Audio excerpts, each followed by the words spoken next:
በብርሃኑ ተመላለሱ ተመላለሱ ኑ በብርሃኑ ተመላለሱ። የድንግል ማርያም ቤዛነትና አይ አይደለ ገና ለገና እንዲህ ልትለኝ ነው እያልክ ስለምትሰማ እኔ ከመረዳት ይልቅ ውስጥ ላለው ጩኸት ነው ምላሽ የምሰጠው። ችግር የለውም ስማ፣ ችግር የለውም። ቤዛ የሚለው ቃል ከተማረልኝ ሁለት ፍቺ ያለው እያልከኝ ነው። አሁን በምትለው መንገድ ሁለት ፍቺ ያለው ያልከኝ ነው። ቤዛ ምትክ ነው አይደል? አንተ እንደምትለው እሺ፣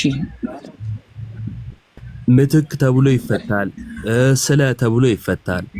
ስለ ለምሳሌ ብለን ስንፈታው የኛን ሞት እርሱ በመሞት ለኢየሱስ ነው የሚናገረው። ይሄንን ለማርያም አንናገረው። ማርያም ግን ምክንያተ ድህን በመሆን ለምሳሌ ሔዋን የሰይጣኑን ድምጽ በመስማት ለሰው ልጆች ሞት ምክንያት ሆናለች አይደል? እሺ አይደለም? ምክንያት ናት ለሰው ልጆች። እንዲሁ ድንግል ማርያም ደግሞ የመልአኩን ድምጽ በመስማት የጌታን ቃል በመቀበል ምክንያት ሆናለች። እሺ እንደዛ የሔዋን ምትክ ሆናለች ማለት ነው። ከዚህ አንፃር ቤዛ ትባላለች። ለምን ትለምናለች? እሺ ይሄኛው ደግሞ ሌላ ጥያቄ ነው። ምን ማለት ነው በሷ ስም?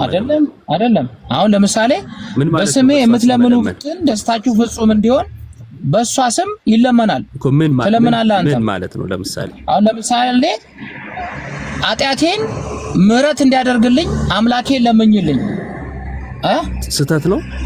ልጅሽን ለምኝልኝ ስህተት ነው እሱ ተብሎ ይለመናል። እሱ ስህተት ነው ስህተት ነው እሱ። አስረዳኝ ይሄንን እኮ ስህተት ነው ወይ?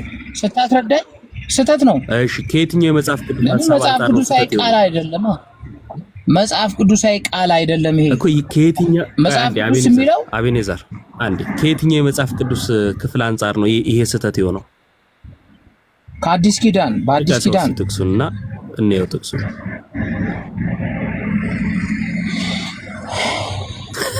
ክርስቶስ ኢየሱስ በስሜ የምትለምኑትን እንጂ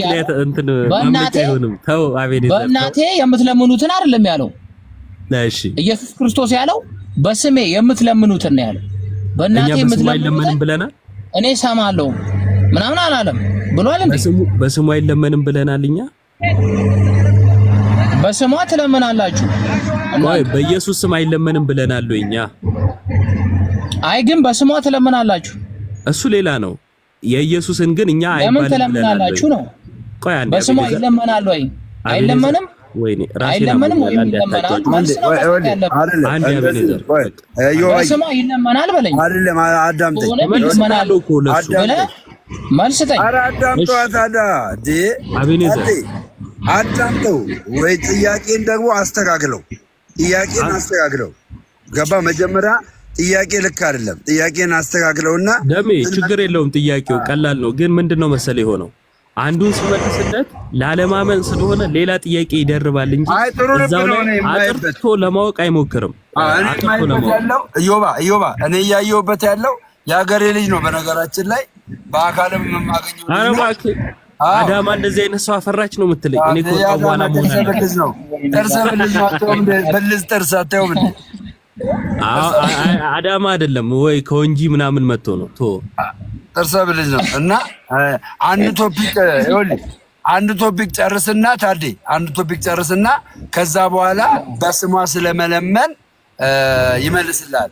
መጀመሪያ መቀበል አለ መቀበልን ፕሩቭ አድርግልን። ከባር በድነት ጉዳይ ላይ የማርያም ድርሻ የሚለውን ፕሩቭ አድርግልን።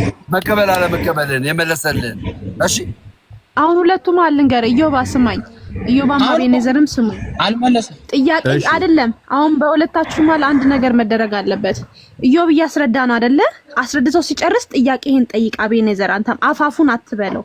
ከዛም መልሰ ደግሞ እንደገና አስጠይቀው። ከዛን ኢዮባ ይመልስልህ። ገባው? እሱ ሳታስጨርሰው ነው አዳዲስ ጥያቄ ይጠይቃል። ሳይመልስልኝስ? እሺ ሳይመልስልኝስ? አሁን በድንግል ማርያም ይመለሰልህ ነው። በድንግል ማርያም ይለመናል ወይስ አይለመንም ብዬ ስጠይቀው እሱ ሌላ ጥያቄ ነው። እሱ ሌላ ጥያቄ ነው። የመጀመሪያውን ተቀበላል። የመጀመሪያውን ያስረዳን ተቀበላል። ያስረዳን አልተቀበልኩትም። ከኢየሱስ ክርስቶስ ውጪ ሌላ መዳኛ እንዳለ የምታምነው? ዋን ጽዮን ከኢየሱስ ክርስቶስ ውጪ ሌላ አዳኝ አለ ብለህ ነው የምታምነው አንተ? የለም። ከሌለ ኢዮባ የለም አለ። እኛም እንደሌለ ነው የምናምነው። የለም ብሎ ነግሯል። ለምንድን ነው ያልተቀበልከው? የለም ሲልክ ላለመቀበል ድንግል ማርያም ልመና እድናለሁ ብሎ ስለሚያስብ ቆይ ልመናዋን ቆይና መጀመሪያ ድነት የሚፈጸመው ከኢየሱስ ክርስቶስ ውጪ ለአብም ለመንፈስ ቅዱስም አይሰጥም እንኳን ለድንግል ማርያም ይቅርና ብሎ ነገረክ፣ አስረዳክ። እንደዚህ ካለ እሺ ትክክል። እንደዚህ ካለ ተቀበለዋለህ። መጀመሪያ ማርያም ለምን ትለምናለህ? ቀጥታ ሌላ ቶፒክ ነው እሱ፣ ሌላ ቶፒክ ነው እሱኛው ቶፒክ ነው። ቆይ እሱኛው ቶፒክ እናስረዳ። መጀመሪያ ግን በኦርቶዶክስ ተዋሕዶ ቤተክርስቲያን ድነት የሚገኘው በኢየሱስ ክርስቶስ በማመን ነው። የመጀመሪያ ፒላር የቤተ ክርስቲያኒቷ ራስ የሆነው ኢየሱስ ክርስቶስ ነው። እኔ የምነግርህ ማለት ነው ኢየሱስ ክርስቶስ ነው። ይሄንን ድነት ለድንግል ማርያም አልተሰጠም፣ ለአብም አልተሰጠም፣ ለመንፈስ ቅዱስም አልተሰጠም ብሎ ነገረ። ትቀበላለህ አትቀበልም? ይሄን አስተምረው፣ የኦርቶዶክስን ይሄን አስተምረው። ይሄን ብቻ ትክክል መጽሐፍ ትቀበለዋለህ። እንደዛ ካመነ ጥሩ፣ እንደዛ ካመነ ጥሩ፣ እንደዛ ካመነ ጥሩ። ዮባ በቃ ትቀበላለህ። ኦርቶዶክስ ጋር እቀበላለሁ በል። ጭቅጭቅ ከኦርቶዶክስ ጋር አይደለም ከእምነቱ ጋር እቀበላለሁ በል። እሺ እቀበላለሁ በል። አዎ ትቀበላለህ። ይሄን የማዳን ትምህርት፣ ይሄንን የማዳን ትምህርት፣ የማዳን ስራ ከአብ ከወልድ ከመንፈስ ቅዱስ ውጪ ዝግ ነው። እንደዛ አይደለም። እሺ አቤኔዘር ሌላ መንገድ የለም አይደለም ያልከኝ? አዎ አቤኔዘር አንዴ ስማኝ። ይሻው ማዳን እግዚአብሔር ነው። ማዳን የአብ የወልድ የመንፈስ ቅዱስ ነው። እዚህ ጋር ላላችሁ በደንብ አጥርታችሁ ስሙኝ አንዴ። ማዳን የአብ የወልድ የመንፈስ ቅዱስ ነው። ስለ ቤዛነት በመስቀል ስለመሞት ስናወራ ደግሞ ከአብም ከወልድም ነጥለ ማን ነው ከመንፈስ ቅዱስም ነጥለን ለወልድ ብቻ እንናገራለን ማለት ነው። ስለዚህ ስለ ቤዛነቱ በመስቀል ስለመሞቱ ስንናገር ነው ከአብም ከወልድም ከሌላ ፍጥረትም ነጥለን ለኢየሱስ ብቻ የምንናገረው። ማዳን ግን የአብ የወልድ የመንፈስ ቅዱስ ነው። ይህን በዛ ያዙትና አሁን የጠየቀኝን ጥያቄ ልመልስልህ። አስቀድሞ የነገርኩህን ነገር ግን እውነትን ለመናገር ከልብ ሰምተኸኝ ቢሆን ደስ ይለኝ ነበር። ሰምተኸኝ ቢሆን ኖሮ እጅን አጨብጭበህ አሚን በቃ ይሁን ብለህ ነበር የምትቀበለው ማለት ነው። ግን አልሰማህም። ለምን እንዳልሰማህ አውቃለሁ። ምክንያቱም የምትፈልገው በቃላቶች ሁሉ ላይ የሆነ ጥያቄ ደግሞ ልጠይቀው በሚል እንጂ ለመረዳት እንዳልሆነ ስለገባኝ ነው ከጅምሩ ማለት ነው። እሺ በስሟ መለመን ብለሃል።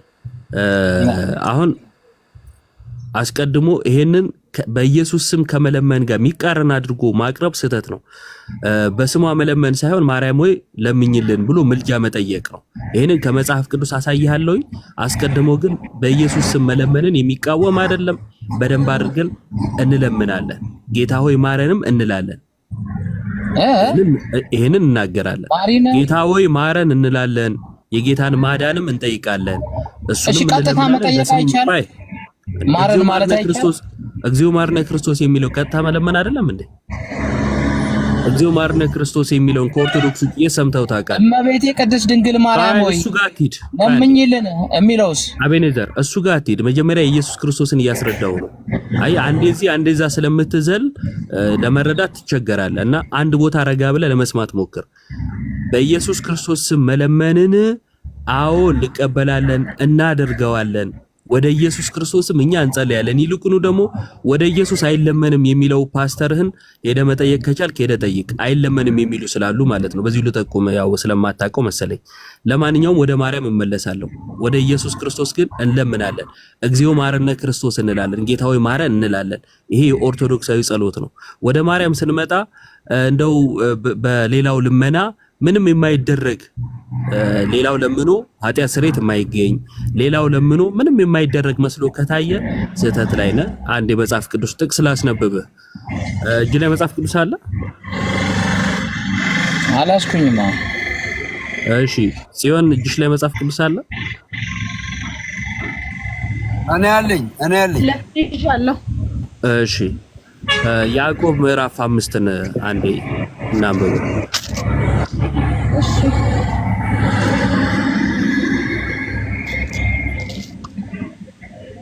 ጎበዝ ታዴ ጎበዝ፣ በእውነት እግዚአብሔር ይባርክ ታዴ። የእውነትን ነው የምልህ ደግሞ ማለት ነው። እርግጠኛ ነኝ ደሜ በስንት ጊዜ ነው ያገኘው? ግን በጣም ተገርማለሁ። በስንት ጊዜ ኪዳነ ምሕረት ከባድ ሹፌር ነው እንዴ? ማን ነው? ከባድ መኪና ነው እንዴ የምነዳው? አሸዋ ምናምን ጥላል አይደለም። አይ ግርማ ሞገስ ግን የከባድ መኪና ነው የሚመስለው። ሰውነቱ እንደዛ እሺ ያዕቆብ ስንት አልከኝ? ምዕራፍ 5 ከቁጥር 13 ጀምሮ። እሺ ዳንብብልህ በደንብ ስማ። አቤኔዘር ከእናንተ መካከል መከራ ውስጥ ያለ አለ፣ እርሱ ይጸልይ።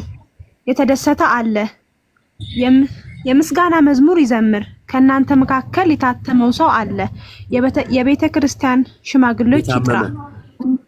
አዎ የታመመ ሽማግሌዎች ይጥራ።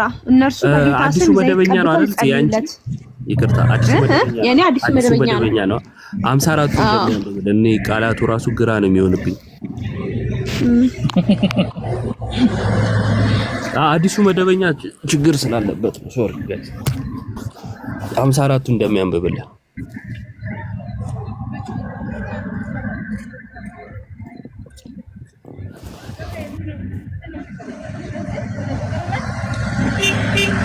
ደም ያለ እርስ በርሳችሁ በኃጢአታችሁ ተናዘዙ። አይ ከላይ ጀምሮ እሺ፣ ቆይ አንዴ እንትን ብዬ ልመለስ። ተፈወሱም ዘንድ እያንዳንዱ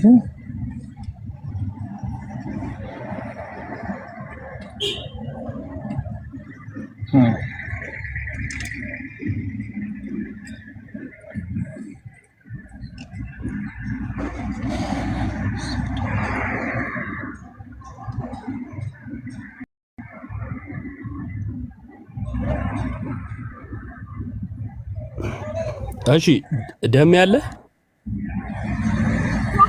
ኢዮብ አለው። እሺ ትልቁ ላይ አድርገኝ።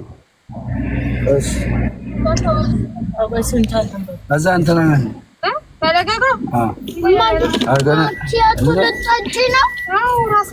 እሺ አቤኔዘር ደሜ ሚዩት አድርገውና ይታያል። አቤኔዘር እያየው ነው። እሺ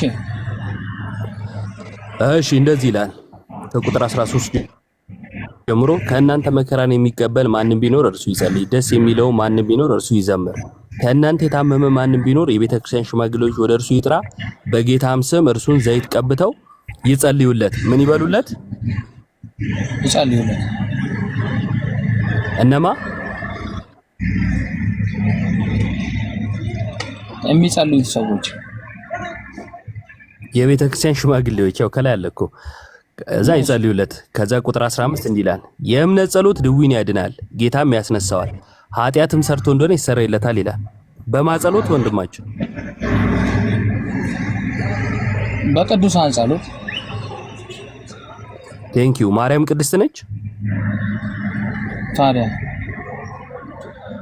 ስለዚህ በቅድስት ማርያም ጸሎት ኃጢአት ይሰረያል ማለት ነው በምድር ላይ። እሺ የሚለውን ታሳየኛለህ በኋላ ላይ። እሱን ግን ተማመነ። በምድር ላይ ያለ ጻድቅ ሰው ድንግል ማርያም ብቻ አይደለም። አሁን ስለማን እያወራ ያለው? በምድር ላይ ስላለ ጻድቅ ወይንም ሽማግሌ ነው የሚለው።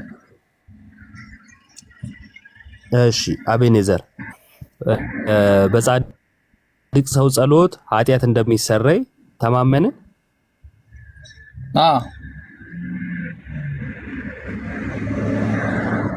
እግዚአብሔር ያክብርልኝ። እሺ እርስ በርሳችሁ በኃጢአታችሁ ተናዘዙ ትፈወሱም ዘንድ እያንዳንዱ ስለሌላው ይጸልይ፣ የጻድቅ ሰው ጸሎት በስራው እጅግ ኃይልን ታደርጋለች ይላል። እሺ በምድርና በሰማይ የመጽሐፍ ቅዱስ ክፍል የቱ ጋር ነው? ጸሎቱን በምድርና በሰማይ ብሎ የሚለይ የትኛው የመጽሐፍ ቅዱስ ክፍል ነው? ከሞተ በኋላ ወደ ረፍት ነው የሚገባው። ጳውሎስ እንደተናገረው ከሞተ በኋላ አገልግሎቱ ያበቃል ማለት። ጥያቄ መልስልኝ። በምድር ላይ ጥያቄን መልስልኝ ብቻ ነው የሚሰራው። ይሄ ጸሎትን በምድርና በሰማይ ብሎ የለየው የመጽሐፍ ቅዱስ ክፍል የቱ ነው? እሺ ሉቃስ 16:19ን ከፈተው። ሉቃስ 16:19ን ከፈትና ይኸው ከጻድቅ ሁሉ ጻድቅ ሆኖ አብርሃም ለዛ ሰው ምን አደረገለት?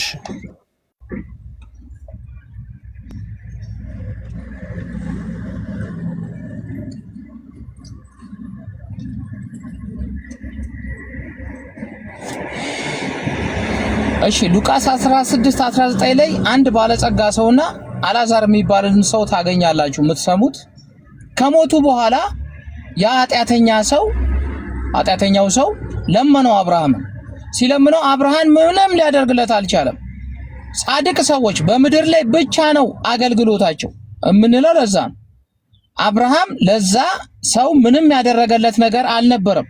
እባክህን በምድር ላይ ላሉ ሰዎችም እንዲነግራቸው አልዓዛርን ላኩሉ ብሎ ለምኖታል።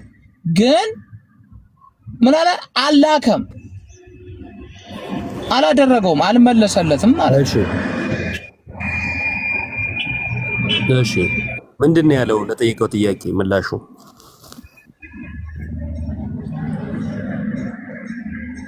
አነበብከው ኢዮባ? አዎ ሉቃስ 16:19 ያለው ለመነው። ያ በምድር ላይ ተመችቶት ሲኖር የነበረ ሰው ምን አለው? እባክህን እርዳኝ፣ አልዓዛርን ላከውና ጠብታው ያድርግልኝ አለው። ሲለው ምንድን ነው ያለው? ይሄን ማድረግ እንደማይቻል ነገረው። በገነት ያለ ሰው ይለመናል ማለት ነው አይደል? ይለመናል። በገነት ያለ ሰው እዛው ነው እኮ የተገናኙት እኮ እዚህ ምድር ላይ አይደለም እኮ። የሞተ ሰው ይለመናል ወይስ አይለመንም? የተገናኙት በሰማይ ነው አይደል? ይለመናል ወይስ አይለመንም? መጀመሪያ ማመን ያለብህ ይሄን ነው። በሰማይ ተገናኙ። በሰማይ ላይ ጥያቄ የለኝም። አንደኛው በአብርሃም እቅፍ ገባ፣ አንደኛው የት ገባ? እሳት ውስጥ ገባ አይደለም ሚለው እንትና አቤኔዘር ጥያቄ የለኝም። የለመነው ማን ነው? የለብኝም እኮ ነው ያልኩት። ጌታ ሆይ እሱን አልተቃወምኩም። አይተነው እንለፋ። አልሰማም እንዴ? አልሰማም እኔ እኮ እየሰማሁ ነው። አንተ ነህ እንጂ አልሰማም ያልከኝ። እኔማ እየሰማሁ ነው። እሱ ላይ ጥያቄ አቤኔዘር አንዴ አቤኔዘር ታዴ ኢዮባ ኔትወርክ ትንሽ እያስቸገረው ነው። ኢዮባ ኔትወርክ አዳምጠኝ ነው የምልህ። አዳምጥ እንደ በቂታ ስም አዳምጥ። ይኸውልህ ኢዮባ ኔትወርክ እያስቸገረው ነው። ያንተ ድምፅ ዘግይቶ ሊሆን ይችላል የሚደርሰው። ስለዚህ እሱ ሲያወራ ዝም በልና ስጨርስ ልክ ለአንተ ኢንቪቴሽን ሲልክልህ ማለት እንድትናገር ሲፈቅድልህ አውራው። ገባ? መሀል ላይ ስገባ ለመማማር አይበጅም። የመጣው ለመማማር እስከሆነ ድረስ ለመሸናነፍ አይደለም የመጣው። እሺ እንደዛ ነው። በቃ ለመማማር ከሆነ አዳምጠዋ፣ የእሱን ሀሳብ አዳምጠው። አዳምጥ፣ ይጨርስ እሱ ሀሳቡን። እሺ ኔትወርክ የነጋ እያበራ ነበር መሰለኝና ይቅርታ ስለ ኔትወርኩ ጋይዝ። እዛ ክፍል ላይ አንተ የጠቀስከው ክፍል ላይ አብርሃም እንደሚለመን በሰማይ ሆኖ እንደተለመነ ታምናለህ ወይስ አታምንም እያልኩ ነበር። አቤኔዘር እንግዲህ እዛ ክፍል ላይ የምረዳው እኔ ለመነው ማንን? አብርሃምን። ያ አልዓዛር የተባለ ሰው ደግሞ የአብርሃም እቅፍ ውስጥ ገባ ይላል። ምሳሌውን ለሰዎች ትምህርት ይሆን ዘንድ ነው የተጻፈው። ገብቷል? ከምድር ያሉ ሰዎች አይደለም እየለመኑ ያሉት፣ የሞቱ ሰዎች ናቸው። ታሪኩን እናውቀዋለን። ይለመናል ወይስ አይለመንም? ሶስቱም ሞተዋል። አልሞቱም? ሞተዋል አይደል? ሶስቱም እኮ ሞተዋል። አቤኔዘር እባክህ ስለፈጠረ በሰማይ የተገናኙት ኢዮባ ሶስቱም ሞተው ነው በሰማይ የተገናኙት። ችግር ውስጥ ያለው ሰው አብርሃም መዛ መለመኑን ታምናለህ ወይስ አታምንም ነበረ? በአጭሩ አንተ ያመጣኸው ጥቅስ ሰው ከሞተ በኋላ ጸሎት አያደርግም ወይ ጸሎቱ አይሰራም የሚል ጥቅስ አይደለም። በአጭሩ ሌላ ጥቅስ ማሳየት ይችላልው። በሰማይ ያሉ ምንም አይፈጸምልህም።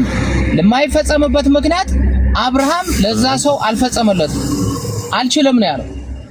አልችልም ያለበት ምክንያት ሰው በሰማይ ከሄደ በኋላ ያበቃል ማለት ነው። ኧረ እባክህ አንዴ ቆይ አቤኔዘር አንዴ። አልችልም አላለም። የቱ ጋር ነው አልችልም ያለው? የሌላ ጥቅስ አትናገር። ቆይ ኢዮባ ሞዴሬተር ነሽ? ኢዮባ እሺ ሞዴሬተር ነህ? እሺ በምድር ላይ ጥያቄ ነው የጠየቀው። እሺ ሞዴሬተር ነህ ኢዮባ? ሞዴሬተር ነህ? እሺ በምድር ላሉት እባክህ ሰው ላክና ወደዚህ እንዳይመጡ እንደው እንዲያስተምሯቸው ብሎ ነው የጠየቀው። ከዛ ምን አለ አብርሃም? ምን አለ መጽሐፍት አሉ አለ አይደለ? ለነሱ መጽሐፍት አለላቸው አለ። በምን አወቀ መጽሐፍ እንዳለ አብርሃም? እንዴት አያውቅም? ምድር ላይ የነበረ ሰው እኮ እነሱ ነቢያቶች አሉላቸው ነው መጽሐፍት ነቢያቶች አሉላቸው እነ ሙሴ አሉላቸው አይነት ተናግሯል እዛ ክፍል።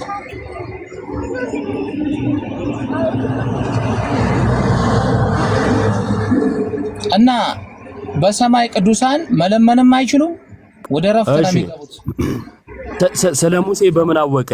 ስለ ሙሴ በምን አወቀ? አብርሃም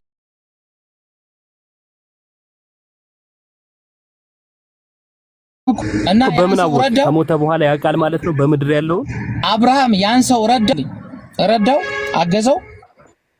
ጥያቄው መልስልኝ። በምድር ላይ ረዳው እንደ ያን ሰው አገዘው። አንዴ አዎ መርዳት ያለበትን ረድቶታል። መርዳት የሚችለው ደግሞ አስረዳኝ። ምንድን ነው የረዳው? ቆይ አንዴ እሺ፣ ምን ረዳው? እሺ ይሄ እየመለስኩልህ ነው። ስማ እንዴ ሰማኛ። እሺ በምድር ላይ ላሉት ማድረግ የሚችለውን አድርጓል። ምን አለ? ሙሴና ነቢያት አሉ አለ አይደል?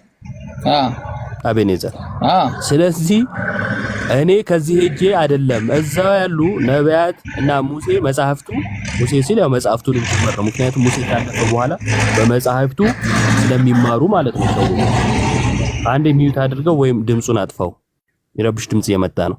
ስለዚህ በዛ በኩል ማድረግ ያለበትን ነግሮታል ማለት ነው። እኔ የጠየቅኩን ጥያቄ ግን መልስልኝ። አብርሃም ስለ ሙሴ በምን አወቀ? ምክንያቱም በዘመን አይገናኙም። በምን አወቀ?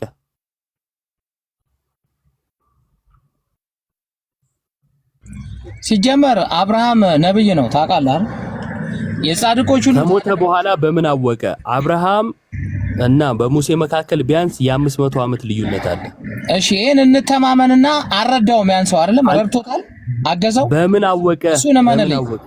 አላገዘውም። በምን አወቀ? አላገዘውም። ታምናለህ አታምንም? በምን አወቀ? አላገዘውም። ይሄንን እመንኝ፣ እውነት ተቀበልኝ። በምን አወቀ? ቅዱሳን በሰማይ መለመን ማማለድ ማዳን እንደማይችሉ የሚገልጽ አቤኔዘር እሷን ድራማ ተዋት። በምን አወቀ? መልስ። ቅዱሳን መለመን እንደማይችሉ ማገዝ እንደማይችሉ በምን አወቀ? ማትመልስ ከሆነ ውይይቱን እንዲያርግ በጥብጠ መውጣት ፈልጋል ማለት ነው። ይሄ ደግሞ ሽንፈት አይደለም። ይኸውልህ በሰማይ ማማለድ የማይችሉ መለመን የማይችሉ ጥቅስ እኮ ነው። አንተ ያመጣኸው ጥቅስ እኮ ነው። አንተ ያመጣኸው ጥቅስ ላይ ስትጠየቅ እንደዚህ ነው የምትሮጠው። መለመን አይችሉም በሰማይ ቅዱሳን። በቃ ይሄው አሳይሃለሁ መለመን እንደሚችል። አልረዳውም። አሁን ሲይዝ በቃ ሚውት ታረጋኛለህ። ሚውት አታርገኝ አይደለም ስለማሰማኝ ነው። አንዴ በጌታ እንትን አይደል አንዴ ይሄው መለመን እንደሚችሉ ሲለምኑ አሳይሃለሁ መጽሐፍ ቅዱስ ላይ ሲለምኑ። እሺ ሲለምኑ አሳይሃለሁ። አሁን ግን አንዴ ብቻ ማለት የፈለከውን ጥቅስ ብታመጣ አንዴ በሰማይ መለመን አይችሉም። እሺ አሳይሃለሁ አልኩ። በቃ አንዴ አይደለ አሁን ሙሴ ማነው አብርሃም እንዴት እንዳወቀ ንገረኝ።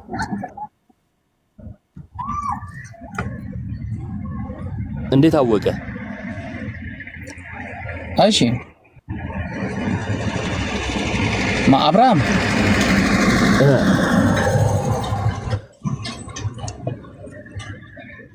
አብርሃም እኮ ነብይ እኮ ነው ሲጀመር። ከሞተ በኋላ ምንም ማድረግ ስለማይችል በምድር ላይ ነቢያቶችና እንዴት አወቀ ነው የጠየቁ። በጌታ ስም ምን አይነት ሰው ነህ አንተ? እንዴት አወቀ ብዬ ስል ምንም ማድረግ ስለማይችል ትላለህ ደጋግመህ። ስለ ሙሴ እንዴት አወቀ? የኔ ጥያቄ ነብይ ነው ብለሃል። በመካከላቸው የ500 ዘመን ልዩነት አለ፣ የ500 ዓመት ልዩነት አለ ቢያንስ ማለት ነው። በዚህ መካከል ያወቀበትን አስረዳኝ ብዬ ስጠይቅ ምንም ማድረግ ስለማይችሉ አትበለኝ። ቅድም ስላልከኝ ማለት ነው። መመለስ ትችላለህ አትችልም? ለመጨረሻ ጊዜ። በጣም አሰልቺ ሰው ነው እግዚአብሔር በሚያውቀው።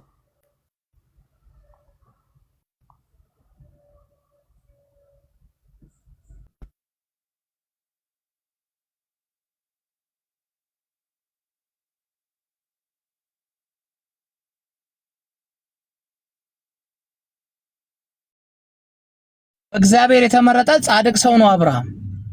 ያ ቃል ነብይ ነው፣ ግን ምንም ማድረግ አይችልም በሰማይ። ይሄን ነው መቀበል ያለብን።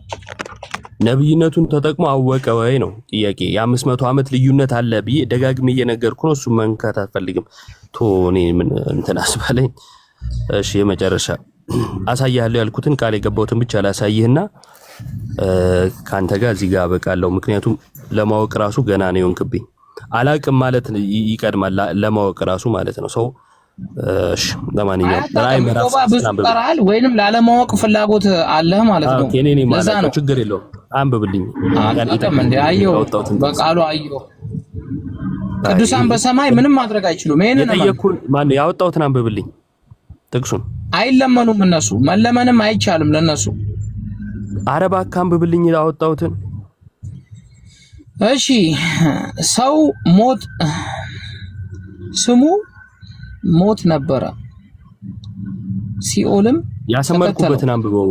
አረንጓዴ ያረኩትን ከቁጥር 9 ጀምሮ። እሺ አምስተኛውንም ማተብ በፈታ ጊዜ ራእይ መጽሐፍ ነው። እሺ ራእይ 12 አምስተኛውንም ማተብ በፈታ ጊዜ ራእይ ምዕራፍ 6 ነው። ቢያንስ ምዕራፍ እንኳን ያወክ አንብበው። ራእይ 6 እነኛ 12 ያልኩት አደቂታ ደማችን ሲፈስ ግድ አይልም ምናምን ብለው ያሉትን ነው እነሱን 12 እሺ 12 ስለ እግዚአብሔር ቃልና ስለ ጠበቁት ምስክር የታረዱትን የሰዎች ነፍሳት መሰዊያ በታች አየሁ። በታላቅ ድምጽም እየጮሁ ቅዱስና እውነተኛ ጌታ ሆይ እስከ መቼ ድረስ አትፈርድም? እና ፈረደላቸው። እዛ ጋር ይጮሁ ነበር። ለምን የሞቱት ከዚህ ምድር ነው ሞቶ የሄዱት። ይሄ ክፍል የሚያስረዳው እንደዛ ነው። ጨካኞች ተገለው በሰማይ ሆነው ይጸልያሉ አይጸልዩ? በሰማይ ምን ጸሎት ለማን እንዴ? እግዚአብሔር ጋር ሆነ ምንድነው የምትጸልየው?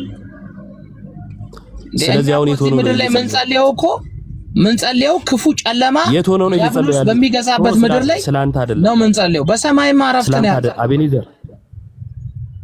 አቤኔዘር እረፍት ነው ያለው። ጸሎት አይደለም ምስጋና ነው ያለው እዛ። ለማንኛውም እባክህ እዚህ ክፍል ላይ ቆማ አውራ፣ ሌላ ነገር አታውራ። ባወራህ ቁጥር ስህተት ነው የሚበዛው፣ ምንም ስለማታውቅ ማለት ነው። እዚህ ክፍል ላይ እየጸለዩ ያሉት የት ሆነው ነው? ሰማይ ሆነው። እሺ በሰማይ ጸሎት አለ የለም? ምን ተፈጠረ? መለሰላቸው። እግዚአብሔር በሰማይ ጸሎት አለ ወይስ የለም? እግዚአብሔር እንዳላቸው ስለጸለዩ ጸሎት ይላል።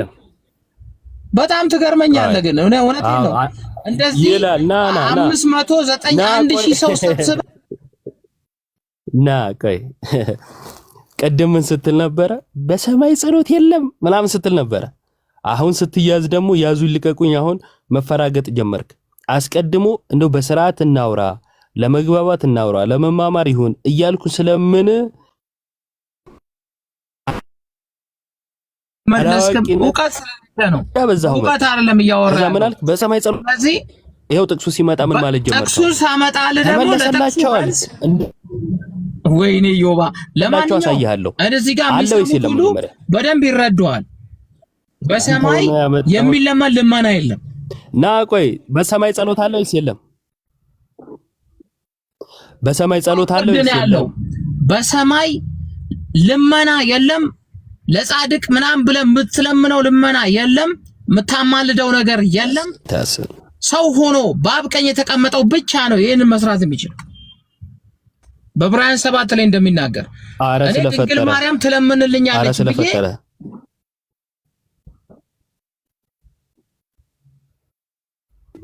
ስለፈጠረ ያልጠየቅኩ ለምንድን ነው የምታወራው? አልመለስክልኝማ። አልመለስክልኝም። ለምን አልመለስክልኝም? ስለማታውቅ በትህትና መጠየቅ እኮ ይቀርማል። አቢኒ እስካሁን ቁጭ ብዬ አልመለሰልኝም። የሚመልሰው አሁን አንተ አፋፉን ነው የምትለው። እስኪያወራ እንኳን እየጠበቅክ አይደለም። ነገሮች እኮ በትህትና ሲጠየቁ ነው ማወቅ መረዳት የምትችለው። ምን ሆኗል ጌታ ሆይ? በስማም አይ የሚገርማችሁ አስቀድሞ የመጣበትን መንገድ ያው ሁላችሁ ቀድሞም ተናግሬያለሁ። ሆን ብሎ ለዓላማ አለማወቅ ከማወቅ ይበልጣል። አንተ አላውቅም ብሎ እንዲያስረዱ መጠየቅ ትልቅ ነገር ነው። እውነት ያ እና አስቀድሞ የጠየቀው ጥያቄ ምን ነበር? ማርያም ድህነት ላይ ቦታ አላት ወይ የሚለውን ከዛ ከምክንያተ ድህነት አንፃር ምክንያተ ድህነች የሚለውን አብራራውለት። እሱ እንተውና በቀጥታ ያው እዚህ ጋር ጺማለች ደሜም አለ ምስክር ማለት ነው። በቀጥታ ታማልዳለች ወደሚል ነው ሄደው ማለት ነው። ያኛውን ትቶት ከዛ እዚህ ጋር ሲመጣ ደግሞ ወደ እየተቆራረጥኩ ነው።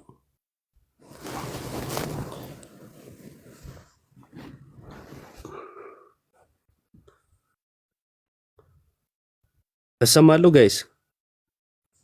እሺ ይሰማል። እሺ እና ከአንዱ ወደ አንዱ እየዘለለ ነበር የሚሄደው ማለት ነው። እሺ ብዬ እሱ እንደፈቀደ ነው እየሄድኩ የነበረው። ከዛ አንድ ጥያቄ ስጠይቀው መሽከርከር ይጀምራል እና በጣም ያሳዝናል። ግን የተማመንባቸው ነጥቦች አሉ ደስ የሚለው። ለምሳሌ ማርያም እንዲህ ታረግልኛለች ብሎ አይጸለይም አለ። ለምን አታረግልኝም? ለምሳሌ ኃጢአት ስርየት አታስገኝም ወይም ልታስገኝ አትችልም ብሎ ነበር። ያዕቆብን ስንጠቅስ አዎ በጻድቃን ጸሎት የኃጢአት ስርየት ይገኛል አለ። አመነ ማለት ነው። ከዛ ምን አለ? አይ በምድር እያሉ ነው በሰማይ አይጸልዩም አለ። ተመልከቱ፣ በሰማይ ጸሎት የለም? አዎ የለም። እሺ ከዛን ራእይ 6ን ጠቀስን። ራእይ 6ን ስንጠቅስ አሁን መጮህ ጀመረ ማለት ነው። ራእይ 6 ላይ ይጸልያሉ። እረፍት ነው በሰማይ ያለው ጸሎት የለም አለ። አንተ በሰማይ ሄዳ አታመልክም ማለት እኮ ነው። እግዚአብሔርን አታመልክም፣ ለቤተክርስቲያን አጸልይም። ይሄ በጣም ከባድ በሽታ ነው፣ ለህብረት አለማሰብ ማለት ነው። ጳውሎስ ስለ ቤተክርስቲያን ሲናገር በትክክል ይተሳሰቡ ዘንድ ይላል እና በአንዱ መድከም ወይም መታመም ሌሎች ይታመማሉ፣ ይጸልያሉ። በአንዱ መበርታት ደግሞ ሌሎቹ ደስ ይላቸዋል። ይሄ የቤተክርስቲያን ጸባይዋ ነው እና በቅዱሳን የሚገኘውን እርዳታ መናቅ ከባድ በሽታ ነው ማለት ነው። ጳውሎስ በተደጋጋሚ ነው እንደሚገባኝ ሰብክ ዘንድ ስለኔ ጸልዩ ይላል እኮ ጳውሎስ። አይገርማችሁ? በቀጥታ ጌታን ያገኘ ድንቅ ሐዋርያ እንደሚገባኝ ሰብክ ዘንድ ስለኔ ጸልዩ ይላል። በተደጋጋሚ ነው ስለኔ ጸልዩልኝ የሚለው። ጸሎትማ ያደርግልናል፣ ለምን አያደርግልን? ስለዚህ ያዕቆብ ላይ ተማመን። አይ በሰማይና በምድር የሚለየ ጥቅስ አንጣ ሲባል ሉቃስ ላይ ሄደ። ሉቃስ እንደውም ነው ማያዋጣው። አንደኛ በሰማይ ሆኖ አብርሃም ሕያው ሆኖ እንደተለመነ አይተናል። ከዛን ደግሞ አብርሃም በምድር ያለውን ያውቃል። ስለዚህ ምን አለ? ሙሴ አለ፣ ነቢያት አሉ አለ። ሙሴ ሲል መጽሐፍቱን የሚያጠቃልላል በነገራችን ላይ። ስለዚህ ምን አለ? ሙሴና ነቢያት አሉ። ስለዚህ አብርሃም ያውቃል በምድር የሚደረገውን ማለት ነው። ጎበዝ። በምድር የሚደረገውን የሚያውቀው አብርሃም ስለ ሰው ልጆች አይጸልይም? በምድር የሚደረገውን የምታውቅ ቅድስት ድንግል ማርያም ስለ ሰው ልጆች አትጸልይም? ለምን አትጸልይም? በምድርም እያለ ይጸልያለች አይደለም በሰማይ ይቅርና። በምድር በጣም ከባዱ ለጸሎት የሚያስቸግረው እንደውም በምድር ነው፣ በሰማይ አይደለም። ምክንያቱም በምድር በድንግዝግዝ ነው የምናየው፣ በሰማይ ደግሞ የበለጠ እይታ ይኖረናል፣ የበለጠ ዕውቀት ይኖረናል። ምክንያቱም ይሄር ነው ወደ ማን ነው? ሁሉን አዋቂ ወደ ሆነው ወደ እግዚአብሔር ነው። ሁሉን አዋቂ ወደ ሆነው ወደ እግዚአብሔር። ስለዚህ ጸሎትን በምድር ብቻ ነው ብሎ ይሄንን የማስረዳት እንትን የሚኖርበት ጫና የሚኖርበት እኛ ላይ አይደለም፣ ተቋርጧል የሚል ጋ ነው። ተመልከቱ። ለምሳሌ የሆነ ሰው ወደ ናዝሬት ሊሄድ ወጥቷል የሚለውን እኔ ካወቅኩኝ መንገድ ላይ ቀረ የሚል አካል ከመጣ እኔ አይደለሁም መቅረቱን መናገር ያለብኝ። ምክንያቱም መውጣቱን እንጂ መቅረቱን ያላቅም። ተቋርጧል የሚለኝ ሰው ነው ማስረጃ የሚያቀርብልኝ። ያው ይሄው እዚህ ጋር እኮ መንገዱን አቁሟል የሚል ሰው ያንን የማቅረብ ግዴታ አለበት። ልክ እንዲሁ በምድር የሚደረገው ምልጃ አይ በሰማይ የለም የሚል ሰው ካለ በሰማይ ማለት ያቺ ነፍስ በምድር እያለች የምታደርገውን እናውቃለን፣ ተማምነናል። ወደ ሰማይ ስትሄድ ግን የምታቋርጥ ከሆነ ለማቋረጧ ማስረጃ ፈልጋለሁ። የት ነው ያየኸው? እንደማትጸልይ በምን አወቅ? አንጣ ማስረጃ። ምክንያቱም አቋርጣለች ያልከኝ አንተ እንጂ እኔ አይደለሁም። እኔ ማቅረብ የሚጠበቅብኝ ጸሎት ማድረጓን ስለ ሰው ልጆች መለመኗን ነው። ተለማኙ ሁል ጊዜም ጌታ ኢየሱስ ነው። አዳኙ እሱ ነው። በሩ እሱ ነው። ሌሎች ቅዱሳን ወደ በሩ ያቀርቡናል ነው። በተረፈ ምልጃን ለመቃወም ስትመጡ እነዚህ አሁን የጠቀስኩትን ማስረጃዎችም ማምጣት ግድ ይላችኋል ማለት ነውና አቤኔዘር በተቻለ መጠን ለማወቅ ለማንበብ ሞክርና ልብህን ስበረው በጌታ በጣም በትዕቢት ነው የምታወራውና አውቀህ ቢሆን ችግር የለብኝም የሚያውቅ ሰው እንትን ቢል አንድ ቀን ነው ዮባ ባህሪው ነውና ማለት ነው ባህሪው ነው የሱ የልጁ የንግግር ቶኑ ምናምን እንደዚህ ያረር ሰው ታውቃለህ እንደዚህ አይነት ባህሪ ያለባቸው ስለ ንግግሩ አይደለም ደሜ አነጋገር ሳይሆን አንደኛ ባህሪ አይደለም ጸባይ ነው መሻሻል ይችላል ሁለተኛ ነገር ደግሞ ስለ አነጋገሩ ስለ ድምጹ ምናምን ሳይሆን ይዞ ስለመጣው ይሄ ፖለቲካ ለመስራት ምናምን ስለሚሞክራቸው ነገሮች ነው ራሱን እንዳዋቂ መቁጠሩ ምናምን እና ሲጠየቅ ምን ያህል እንደሚሮጥ አይተሃል እና ከዛ አንፃር እሱማ በጣም ያው አንድ ነገር አለ ምን አለ በኢትዮጵያ ኦርቶዶክስ ተዋሕዶ ቤተክርስቲያን ውስጥ ድነትን ወይም ደግሞ ነገረ ድነትን የምንሰጠው ለጌታችን ለመድኃኒታችን ለአምላካችን ለኢየሱስ ክርስቶስ እንደሆነ ማወቁ አንድ ነገር እንደሚበራለት I swear to God ነገር ይበራለታል እና አሪፍ ነው እግዚአብሔር ይባረክ ይቅርታ አቋረጥኩ ይቅርታ ቅድምም አንስቼዋለሁ በርግጥ ቅድም ጥያቄ ሆነባችሁም ስላላችሁ አንድ ማስተካከያ ብቻና ዲያቆን ዳዊት ይቀጥላሉ ማዳን የአብ የወልድ የመንፈስ ቅዱስ ነው ቅድም ስንናገር የሆነ እንትን ያለባችሁ ካለ ብዬ ነው ኮሜንት እያየው ስለነበረ ማዳን የአብ የወልድ የመንፈስ ቅዱስ ነው ይሄ እምነታችን ነው ሁሉ ጊዜ ማለት ነው ማዳን የእግዚአብሔር ነው የአብ የወልድ የመንፈስ ቅዱስ እንላለን ቤዛነትን ነው ነጥለን ከአብም ከመንፈስ ቅዱስም ነጥለን ለወልድ የምንናገረው የወልድን ቤዛነት ደግሞ ለማንም ለፍጥረትም አይሰጥም እሺ ቤዛነት ነው ከአብም ከመንፈስ ቅዱስም ተነጥለው ለወልድ ብቻ የሚሰጠው እንጂ ማዳን የአብ የወልድ መንፈስ ቅዱስ ነው በሰዎች ሁሉ መዳን ላይ ስላሴ ይጠራሉ ወይም ስላሴ አዳኑን እንላለን በምን አዳኑን ሲባል በወልድ ቤዛነት ስለዚህ ቤዛነትን ለወልድ እንናገራለን ነው እሺ እንጂ ማዳንን እየነጠልን የወልድ ብቻ ነው እንጂ አብ አይደለም የመንፈስ ቅዱስ አይደለም የሚል ትምህርት የለምና እቺን እንድታጠሯት ነው እና ዲያቆን እንኳን ደህና መጡ ይቀጥሉ ሰላም ለሁላችሁ ይሁን ክርስቶስ ተንሥአ በአማን ተንሥአ እንደው አንቱ ዋው እንደው ቢቀር ገና ልጅ ነኝና ግድ የለም አንተ በለኝ ኑ በብርሃኑ ተመላለሱ